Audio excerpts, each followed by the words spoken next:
तब्बल 2 कोटी रुपयांच्या सायबर फसवणूक प्रकरणी आरोपी अशफाक अत्तारला सशर्त जामीन मंजूर झालाय।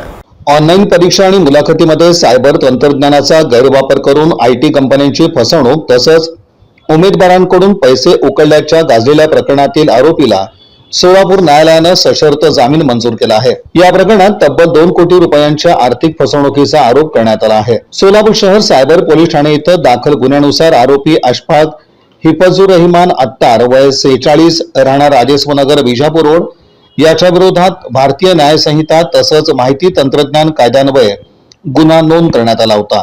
पोलीस तपासात आरोपी अल्ट्रा इन्फोटेक आयटी या नावानं कार्यालय चालवत असल्याचं समोर आलं। ऑनलाईन मुलाखती आणि परीक्षांमध्ये रिमोट ऍक्सेस सॉफ्टवेअरचा वापर करून उमेदवारांच्या संगणकावर अनधिकृत प्रवेश घेतला जात होता। तसंच तृतीय व्यक्तीकडून परीक्षा देणं, बनावट सर्टिफिकेट तयार करणं आणि विविध कंपन्यांची फसवणूक करून उमेदवारांकडून पैसे उकळण्याचा प्रकार सुरू असल्याचा आरोप करण्यात आला आहे। या प्रकरणात सुमारे 3660 जणांची आर्थिक फसवणूक झाल्याचं तपासात नमूद करण्यात आलं आहे।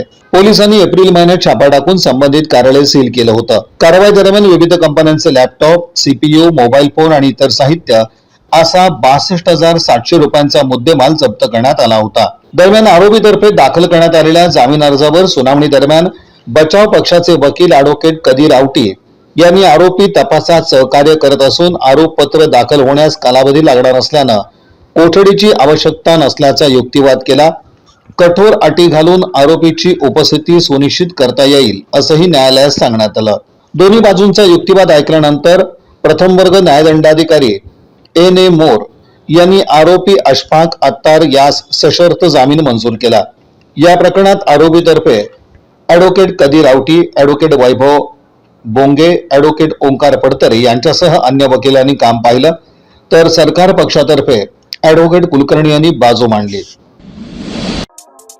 या बातमीपत्राचे प्रमुख प्रायोजक प्लॅटिनम मॉल इंद्रधनु सोलापूर। सोलापुरातील सर्वात प्रतिष्ठित इंद्रधनु सोसायटीचा नवीन भव्य कमर्शियल प्रोजेक्ट आता रेल्वे स्टेशनच्या अगदी शेजारी शहराच्या मध्यवर्ती ठिकाणी।